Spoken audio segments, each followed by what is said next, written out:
많은 분들이 치료하려고 저희 피부과에 정말 많이 오시는데요. 피부과 오면은 저는 그냥 보내요. 실제로 제가 사용하고 있는 제품이 이 제품인데요. 필링을 집에서 할 수 있는 제품이라고 보시면 돼요. 우리 피부에는 안 짜지는, 만져지는 녀석들이 좀 있어요. 그 종류가 굉장히 다양한데 오늘은 그걸 좀 정리하고 치료하는 방법까지 좀 알려드릴게요. 가장 먼저 여드름. 피지 자체가 많이 나오거나 아니면 피지가 원활하게 배출이 안 돼서 생기는 녀석들이에요. 그래서 치료법도 이 피지 자체가 분비가 줄게 하거나 피지가 밖으로 잘 빠져나갈 수 있게 해주는 치료법들이 대표적인 치료예요. 그리고 두 번째 다른 종류는 바로 모낭염입니다. 이 모낭염은 여드름이랑은 조금 다른 특징이 있어요. 얘는 기본적으로 이 세균이 감염이 돼서 생기는 녀석이기 때문에 피부가 붉어지고 누르면 아픈 특징이 있어요. 근데 여드름 중에서도 이런 특징이 있는 화농성 여드름이 있어서 이 모낭염이랑 조금 헷갈릴 수 있는데 이걸 구별하는 방법이 하나 있습니다. 여드름은 보통 피지가 원인이라고 했죠. 그래서 이 모낭염이 올라온 부위 말고 다른 부위를 좀 봤을 때 이 모낭염이 올라온 피부 주변에 노랗게 피지 같은 게 모공 위로 빼꼼하게 나와있다 하면은 모낭염보다는 여드름일 가능성이 커요. 그리고 세 번째 마지막 종류는 낭종이라고 하는 애들이에요. 조금 생소할 수 있는데 이름 말 그대로 피부 속에 주머니가 차있는 녀석들이에요. 대표적으로는 피지가 속에 가득 차있는 피지 주머니인 피지 낭종이 있고 속에 케라틴 같은 각질 같은 것들이 들어있으면은 표피 낭종이라고도 해요. 보통은 이 귀 주변이나 아니면 목이나 등 같은 부위에 많이 생기는 녀석들이고요. 이 뭔가 만졌을 때 물컹한 느낌이 들면서 통증은 그렇게 심하지 않은 특징이 있어요.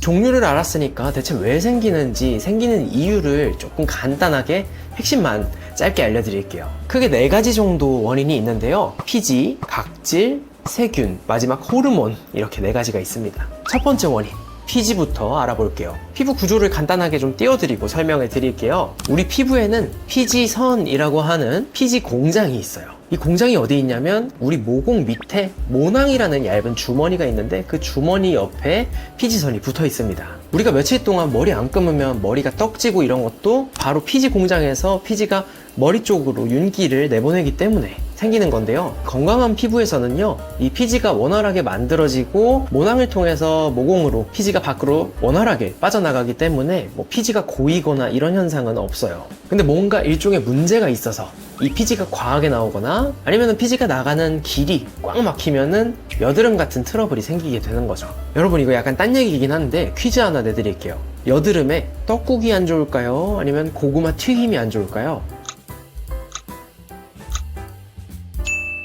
많은 분들이 고구마 튀김 고르셨을 것 같은데 사실은 떡국이 훨씬 더 안 좋아요. 기름기가 많다고 해서 피지를 많이 분비시키게 한다, 이거는 사실 잘못 알려진 사실이고요. 오히려 기름진 음식보다 GI 지수가 높은 음식이라고 해서 정제된 쌀이나 밀가루 이런 당류들이 훨씬 더 피지를 많이 분비시키게 한다고 해요. 잠깐 딴 얘기로 샜는데 이어서 다른 이유로 넘어갈게요. 두 번째 이유는 각질이에요. 우리 피부도 뱀이 껍질을 벗듯이 주기적으로 각질을 벗겨내요. 그 기간 자체가 굉장히 길고 천천히 일어나기 때문에 이렇게 탈피를 하는 것처럼 보이지 않는 것 뿐이죠. 한 달 정도 간격을 두고 우리 피부는 새 각질을 만들어낸다고 하는데요. 이 순환이 제대로 안 이루어지면은 각질이 점점 쌓여서 모공을 막게 돼요. 그렇게 되면 또 모공에 피지가 갇혀서 트러블이 올라오게 되는 거죠. 그리고 세 번째 이유는 세균이라고 했죠. 이 붉은 화농성 여드름이라든지 아니면 모낭염이라든지 둘 다 세균 때문에 생겨요. 이 여드름균 같은 세균은요, 피지가 많은 부위 아니면은 공기가 없는 환경을 굉장히 좋아해요. 근데 생각을 해봅시다. 이 모공 속에 피지가 잔뜩 고여있고 모공 윗부분이 각질로 이렇게 덮여 있으면 얼마나 좋아할까요? 이 사람으로 따지면 거의 한강이 보이는 강남 아파트 같은 최적의 조건이에요. 그러면은 세균이 그 피지 덩어리 속에 살면서 주변에 있는 정상적인 피부 조직까지 망가뜨리게 되는 거죠. 그리고 마지막 대표적인 원인, 호르몬. 여성분들 특히나 주기 되면은 턱이나 여기 코 주변, 이마 주변에 막 트러블 올라오는 분들 있죠. 이거는 식습관이나 스트레스 이런 것도 물론 영향이 있겠지만 호르몬일 가능성이 가장 커요. 이 여성 호르몬 중에서도 프로게스테론이라고 하는 녀석이 트러블을 잘 일으키기 때문에 그런 건데요. 이 여성분들 뿐만 아니라 사춘기 남학생들도 사춘기 때 성장 호르몬이라든지 아니면 남성 호르몬이 피지 분비량을 늘리기 때문에 트러블이 확 생기게 됩니다.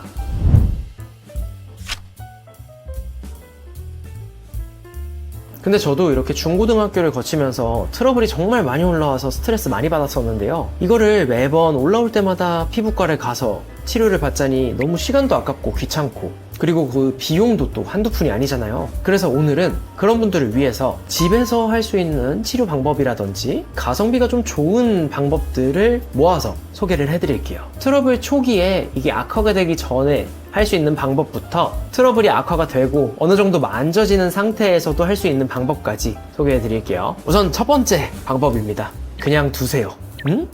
아니, 가성비를 알려달랬더니 뭐냐 하실 수 있는데요. 맞습니다. 그냥 두세요. 이 많은 분들이 좁쌀 여드름을 치료하려고 저희 피부과에 정말 많이 오시는데요. 저는 학생들이 이 이마 쪽에 좁쌀 여드름 확 올라왔다고 피부과 오면은 저는 그냥 보내요. 왜냐면 이 좁쌀 여드름은 피부 표면에 좀 가까이 있는 편에 속하고, 그리고 초기 여드름이기 때문에 조금 지켜볼만 하거든요.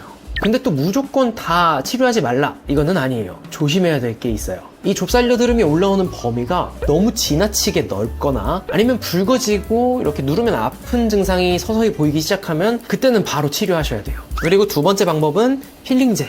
요즘 화장품이 정말 다양하게 잘 나오고 있는 것 같아요. 지금 말씀드리는 이 필링제도 어렸을 때는 저도 있는지 몰랐던 제품인데 요즘 들어서 조금씩 쓰고 있습니다. 실제로 제가 사용하고 있는 제품이 이 제품인데요. 필링을 집에서 할 수 있는 제품이라고 보시면 돼요. 이 필링이 쉽게 비유하면은 때밀이의 좀 순화된 버전이다 라고 생각하면 돼요. 피부 각질을 정리해주는 효과가 주 원리이기 때문에 쓰고 나면은 피부가 좀 반질반질해지고 미끌미끌한 느낌이 드실 거예요. 이런 순한 필링 제형들은 너무 자주 하시지는 마시고 한 2주에 한 번 정도로 하시면은 초기 여드름에는 제법 효과가 괜찮아요. 그리고 세 번째 방법은 바르는 연고를 사용하는 방법이에요. 연고는 크게 두 가지 종류가 있는데요. 각질을 벗겨주고 피지 분비 자체를 좀 억제시켜주는 연고, 대표적으로 한때 품절 대란이 있을 정도로 유명한 스티바 A 연고라든지 디팔렌겔 같은 3세대 트레티노인 제품들이 있어요. 그리고 두 번째 연고는 붉은 여드름이나 모낭염에 효과가 괜찮은 연고가 있어요. 염증을 가라앉혀주는 연고들이고, 대표적으로는 이전 영상에서도 소개해드린 마데카솔, 아니면 여드름균에 효과가 좋은 크레오신티 같은 제품들이 있어요. 근데 저번에도 말씀드렸지만 이 마데카솔은 성분 자체에 스테로이드가 들어가 있는 연고도 있으니까 꼭 확인하시고 사용하셔야 돼요. 지금부터는 조금 집중을 해볼게요. 누르면 아프고 만져지기만 하고 짜지지 않는 녀석들을 위해서는 지금부터 알려드리는 방법을 써야 합니다. 네 번째 방법인 먹는 약이에요. 눌렀을 때 아프기는 한데 짜지지는 않는 녀석들은 피부 깊은 층에 있는 녀석들이기 때문에 이렇게 바르는 연고나 필링만으로는 한계가 있어요. 이럴 때는 오히려 피부 밑에 있는 혈관을 타고 약이 올라오는 먹는 약이 효과가 좋죠. 보통 한두 개의 큰 뾰루지가 났다고 해서 먹는 약을 바로 처방해 드리지는 않지만, 모낭염이나 화농성 여드름이 얼굴 전체적으로 좀 많이 올라왔다 하면은 먹는 약을 정말 강력 추천드립니다. 다음으로 다섯 번째 방법은 염증 주사예요. 한두 군데만 빠르게 콕콕 찔러서 직접 주사를 놓는 방법인데요. 직접적으로 피지가 고여있는 부위, 염증이 쌓여있는 부위를 쿡 찔러서 염증을 확 가라앉혀주는 성분을 주입하기 때문에 효과가 굉장히 빠를 수밖에 없죠. 근데 효과가 좋다고 해서 너무 자주 맞으시면 안 돼요.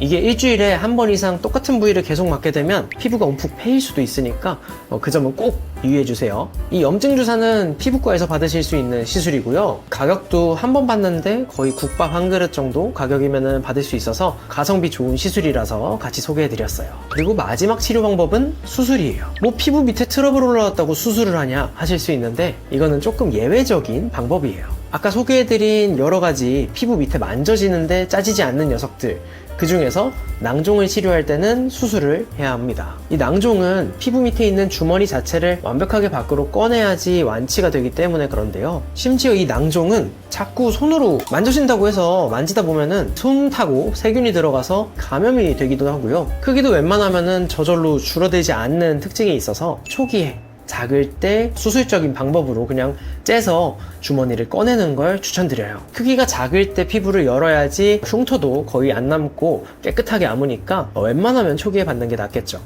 오늘은 이렇게 피부 밑에 만져지긴 하는데 짜지지 않는 녀석들을 정리를 해보고 그에 따른 치료법들도 좀 소개해드렸는데요. 오늘 내용이 좀 도움이 되셨으면 좋겠네요. 그럼 다음에 또 좋은 정보로 찾아뵙겠습니다. 안녕.